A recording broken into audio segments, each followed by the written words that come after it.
السلام عليكم ورحمة الله تعالى وبركاته. مرحبا بكم في قناة شيوات رشيدة بوساوي. هذا النهار جبت لكم الفقاص كيجي مقرمل ولذيذ وبنين في نفس الوقت. غير تبعوا معايا الفيديو من الاول حتى الاخير. ندوزو المقادير وطريقة التحضير. بسم الله على بركة الله. عندي هنايا زلافة ديال الزيت، وعندي كاس بقياس كاس العنبه ديال اللوز اللي رطبته ليله كامله في الماء، واللي عنده المزهر يرطبو في المزهر. انا ما كانش عندي المزهر، درته غير في الماء، حيت شي مرات ملي ما كيكونش عندي المزهر كنديرو غير في الماء. نتوما شوفوا كيفاش تنفخ. عندي هنايا 5 ديال البيضات وبياض بيضه. الاصفر ها هو درته هنايا، ودرت معاه واحد المعلقه صغيره ديال الكاكاو باش غادي ندهن به الفقاص. يعني 5 البيضات مع بياض بيضه. وعندي هنايا زلافه ديال السكر سنيده. انا ما كنديرش زلافه عامره لان الفقاص كي كتعرفوا ما كيبغيش يكون حلو. وعندي واحد الخميره ديال الحلوى من وزن 8 غرام. وعندي رشه ديال الملح، وغادي ناخذ معلقه ديال بودره الفاني، معلقه صغيره، واللي ما عندوش يدير كيس فاني. وعندي هنايا 3 المعالق كبار ديال الجنجلان اللي سخنت المقله وطفيت عليها، عاد خليتهم غير واحد شويه في المقله حتى سخنوا، عاد حيدتهم. النافع حتى هو نفس الشيء، سخنت المقله وطفيت النار وسخنته شويه. هنايا الدقيق الابيض اللي خاص بالحلويات عندي هنايا كيلو، وغادي نشوف شحال دخل ليا.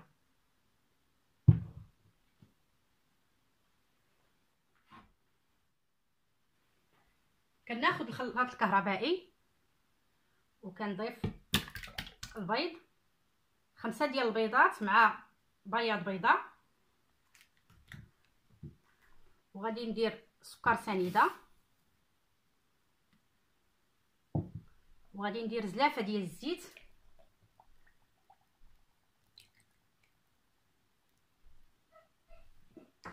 وغادي ندير 2 معالق كبار ديال النافع،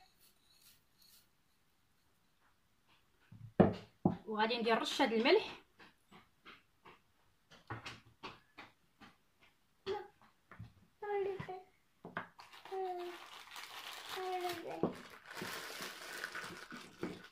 وغادي ندير معلقه صغيره ديال بودره الفاني.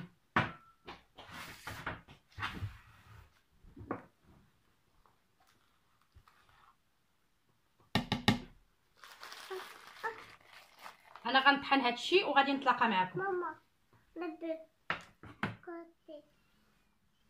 انتما شوفوا معايا بعد ما طحنت داك البيض والسكر والنافع. كتسهل عندنا العمليه، ما كنبقاوش نخدموه بزاف بيدينا، كندوزو كلشي في الخلاط. ونسيت قبيله في ملي ذكرت لكم المقادير ما ذكرتش لكم 2 معالق كبار ديال الحليب بارد. هذا الحليب هذا هو اللي غادي يعطينا داك القرمشه في الفقاص.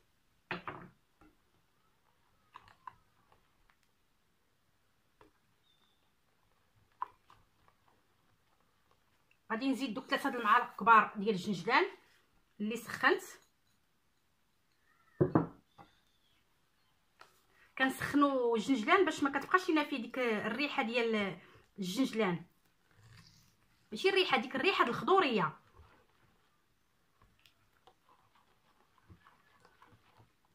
وكنزيد داك الكاس ديال اللوز اللي رطبت ليله كامله.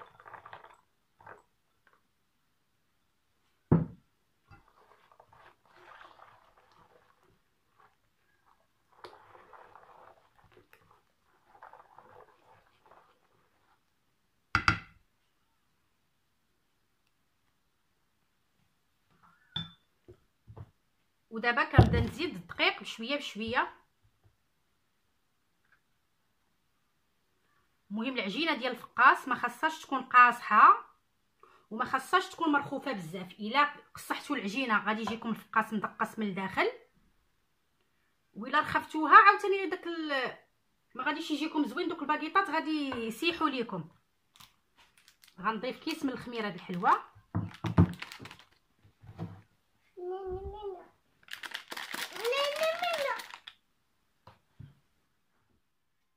هانتوما درت دابا الدقيق دقائق وزدت داك الكيس ديال الخميره الحلوه، وغادي نبدا نجمع بيديا.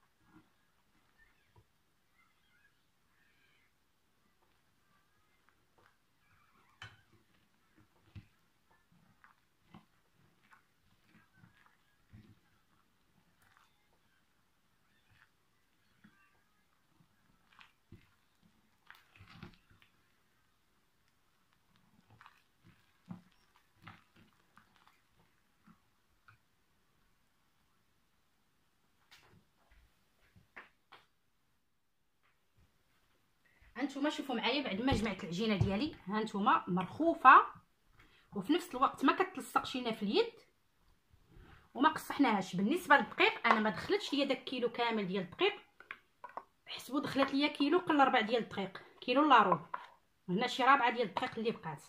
المهم حنا ديما كنحطوا الدقيق يعني الدقيق الكافي حدانا، وحنا كنتحكموا في الكميه اللي غادي ندخلو. الفقاس ما كيتسدلكش، غير كنجمعوه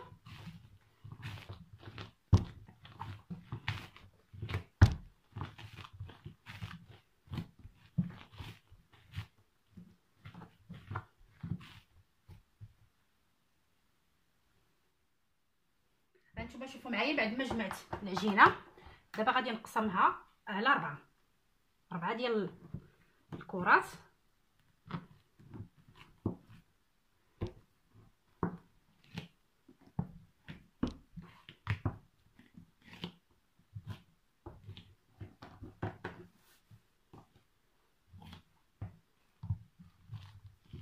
صافي دابا غادي نشكلهم باكيطات.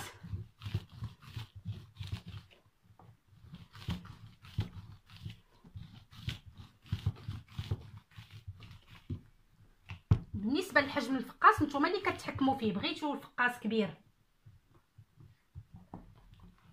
هاد الباكيطات كبروهم، بغيتوا الفقاس صغير نتوما اللي غادي تحكموا فيهم.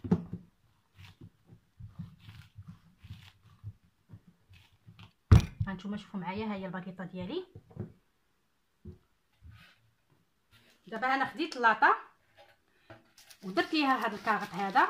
الا عندكم هذا الكاغط ضروري ما ديروه باش ما يتهرسش لكم الفقاس ملي تبغيو تحيدوه، والا ما عندكمش دهنوا اللاطه بالزيت. صافي غادي نستف انايا هذا الباكيط ديالي هنايا. غنعاود معكم واحده اخرى. هانتوما راه الطريقه ساهله، وان شاء الله تبعوا هاد التعليمات اللي عطيتكم غادي يصدق معكم الفقاس.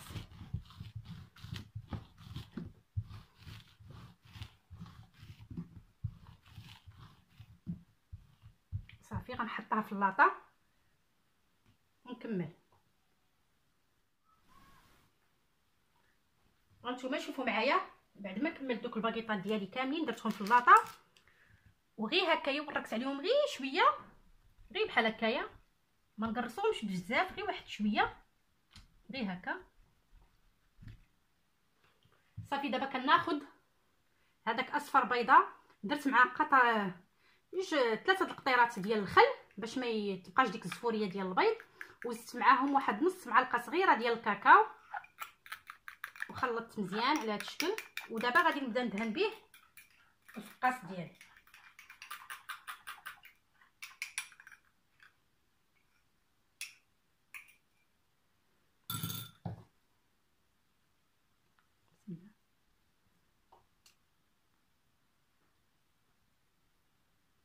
صافي انا غنبقى مستمره كندهن هذا الفقاس ونتلاقى معكم.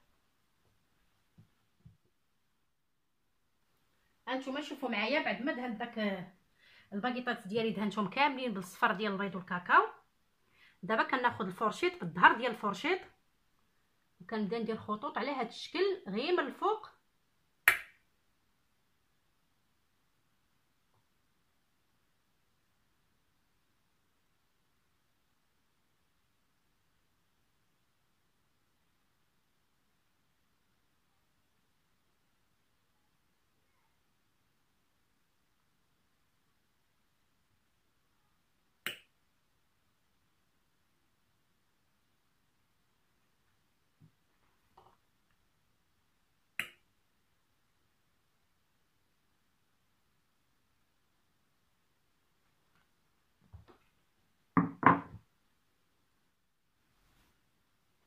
هانتوما بعد ما زينت داك الباكيط ديالي بالفورشيط، درت له هكا خطوط. دابا غادي ناخذ واحد الكوردون وغادي ندير فيه ثقوب باش ملي ندخلو الفران ما يطرطقش معايا هذا الفقاس هذا، باش ما يطرطقش.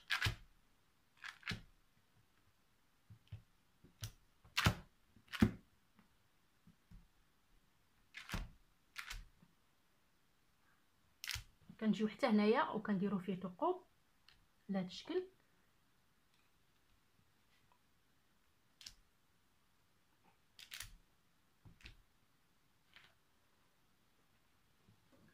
بالنسبه للفران، انا راه مازال الفران عندي بارد. غادي ندخل الفقاس، لان السر ديال الفقاس هو الطياب ديالو. ما خاصش يطيب لينا هذا الباكيط بزاف، حيت الا طاب بزاف ملي غنجيو نقسمو غادي يبدا يتفرتت لينا. كي قلت لكم غادي ندخلو الفران بارد وغادي يطيب على نار مهيله، وغادي نبعدو على النار، غادي نديروه في الجهه الفوقانيه، يعني غيكون بعيد على النار، ما نحطوش منه النار. بالنسبه اللي عندهم الفران ديال الغاز، راه كتكون واحد الجهه واحد القصديرات الفوق، تما تحطوا اللاطه ديالكم باش كيبقى يطلع له غير داك الصهد، كيطيب غير في داك الصهد. المهم اللي ناكد لكم عليه، هذا الفقاس هذا يدخل الفران بارد ويكون بعيد على النار ويطيب على نار مهيله. نتلاقى معكم بعد ما يطيب هذا الباكيت ديالنا.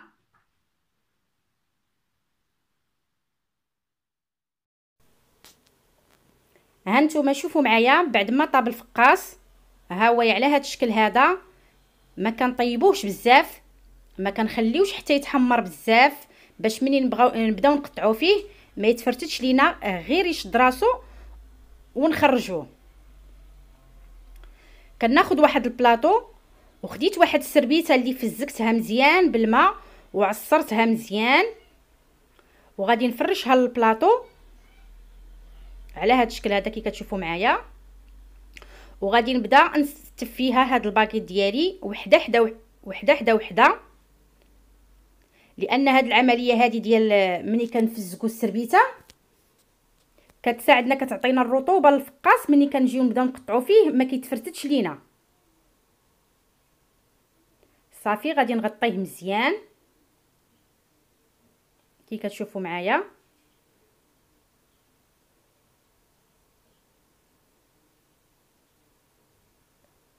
وغادي نغلفو مزيان بالسلوفان، وغادي نتسنى عليه حتى يبرد مزيان. يعني قد ما خليتوه يبرد مزيان قد ما عندكم الوقت مزيان، يعني خليوه من 6 سوايع للفوق، باش مني غنبداو نقطعوا فيه ما يبداش يتفرتت لينا. لان السر ديال الفقاس باش ينجح لينا خاصو يبرد، خاصو يكون بارد باش مني نبداو نقطعوا فيه ما يعذبناش. صافي انا دابا راني غادي نخليه يرتاح، ونتلاقى معكم بعد ما يبرد هذا الباكيت ديالنا ديال الفقاس، ونتلاقاو ان شاء الله باش نقطعوا معكم.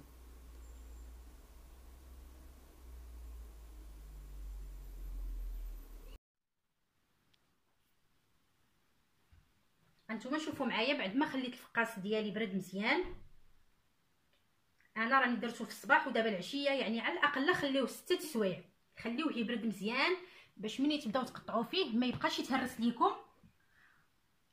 وإلا ما كانش عندكم الوقت درتوه في العشيه، خليوه حتى الصباح، عاد ديك الساعه قطعوه.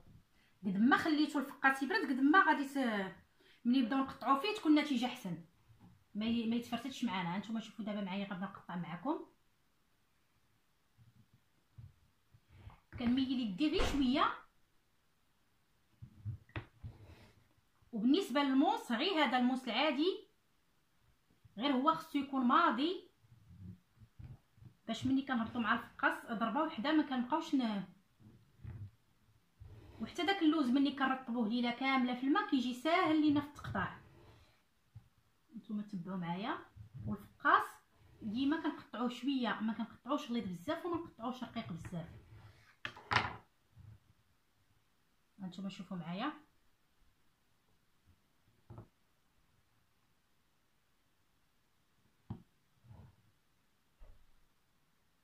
صافي كناخذ واحد اللاطه اللي كتدخل الفران، وكنبقى نستف فيها هاد الفقاس ديالي حتى نكملو كامل، وغادي نتلاقى معكم ان شاء الله.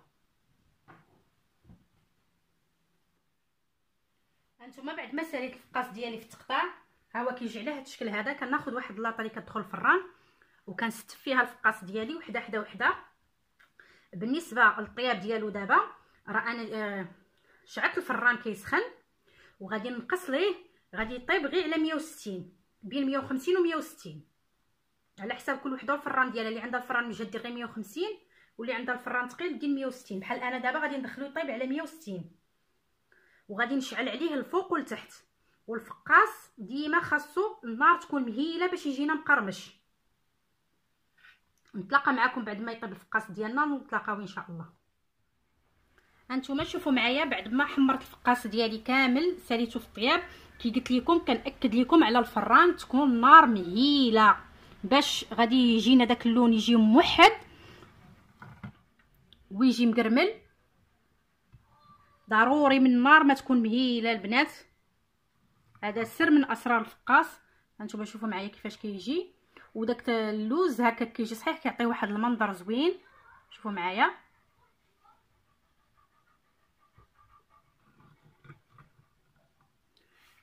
كنبغي توصلوا ليا لهذا الفيديو اكبر عدد من لي لايك، واللي مازال ما تابوناش في القناه ديالي يتابونا وتخليوا لي التعاليق ديالكم الزوينه اللي كتشجعني ونزيد نعطي اكثر واكثر. والى فيديو قادم ان شاء الله، والسلام عليكم ورحمه الله تعالى وبركاته.